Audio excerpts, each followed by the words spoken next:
Hello and welcome. I'm Coach Ray, your go-to for narration and conversations on topics that keep you alive and well-ish. Join me for practical tips, expert insight, and motivational stories that help you live a better life. Thank you for joining me today as we are going to discuss the topic of budgeting.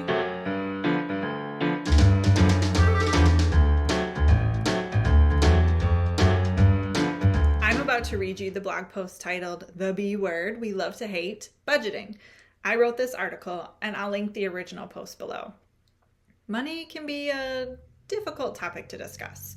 It's hard to know who to trust and how much to share, but when it comes to budgeting, that is a personal choice and there are so many ways to be successful. So let's dive into my views on budgeting and see if any of it resonates with you. The B Word We Love to Hate, budgeting. Are you tired of living la vida broca? You're not alone. In a world where debt statistics paint a grim picture, like the fact that the average American carries over $90,000 in debt, many of us feel overwhelmed by our financial situations. Yet, one of the most powerful tools at our disposal is something we often resist: a personal budget.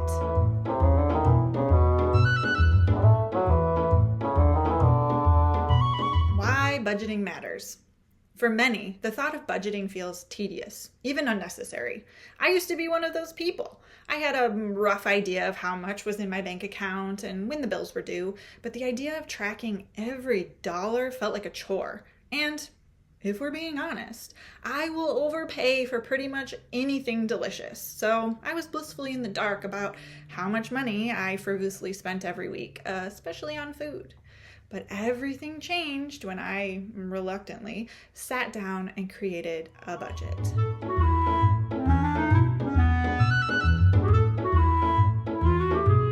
A legacy of financial wisdom.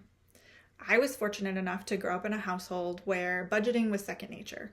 My mother, a true budgeting queen, managed our family bills with precision. She had separate funds for everything: emergency expenses, vacations, you name it. And my father, an Excel wizard who still believes that every problem can be solved with a well-structured spreadsheet. While I listened to their lessons, it took me some time to truly absorb their wisdom. In hindsight, I could have graduated from university debt-free if I had paid more attention. Yet, for reasons I can no longer recall, I had to take out that loan. Or two. Okay, 3. And I needed that truck, right? Then there was the credit card that I should have paid off before it started accumulating interest.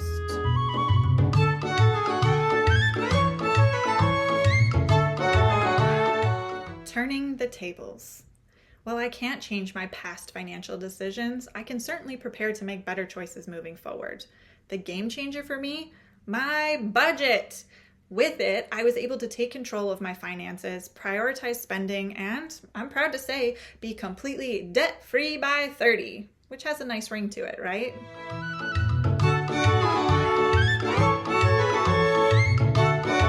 How to get started with budgeting. A friend lent me Dave Ramsey's book, Total Money Makeover. I read it quickly, although I wasn't very happy about it. I found myself feeling defensive about some of the suggestions, yet eventually I was ready to build a budget.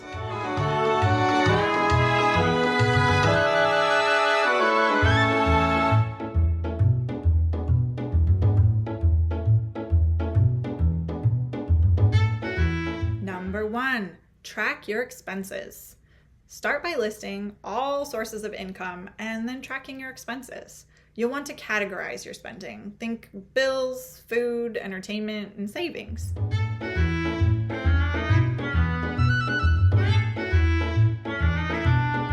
Number 2, set clear goals. Whether you want to save for a vacation, pay off debt, or build an emergency fund, setting specific goals can motivate you to stick to a budget.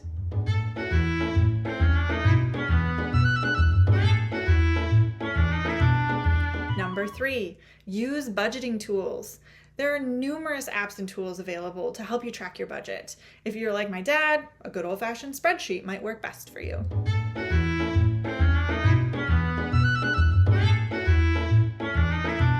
Number 4, be realistic. It's essential to create a budget that reflects your lifestyle. Don't deprive yourself. Allow for some discretionary spending so you don't feel restricted.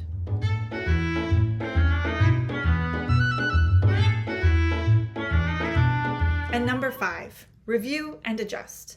Your budget is not set in stone. Regularly review it and make adjustments as needed. Life changes, and so should your budget.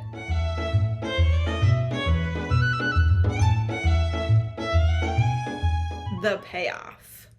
By embracing budgeting, not only did I gain a clearer picture of my finances, but I also discovered the freedom that comes from living within my means. Understanding where my money goes allowed me to make informed decisions and ultimately take control of my financial future.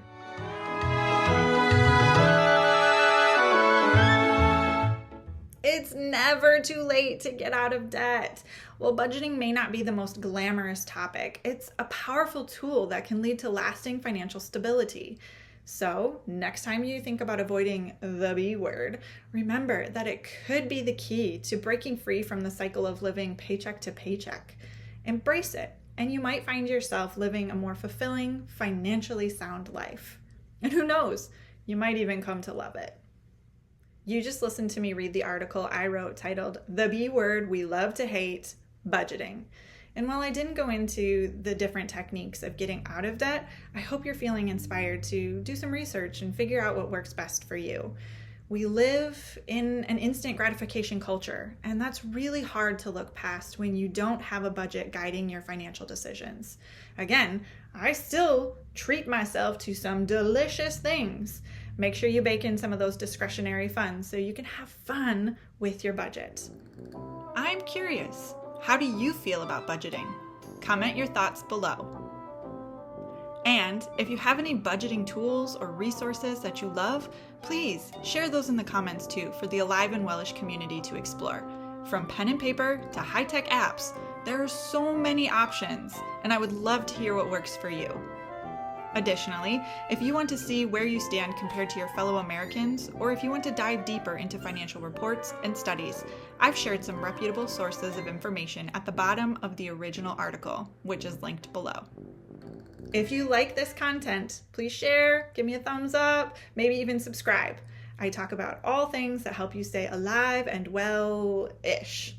Remember, it's not about reaching a destination. It's about embracing the beautiful messiness of life and finding joy along the way.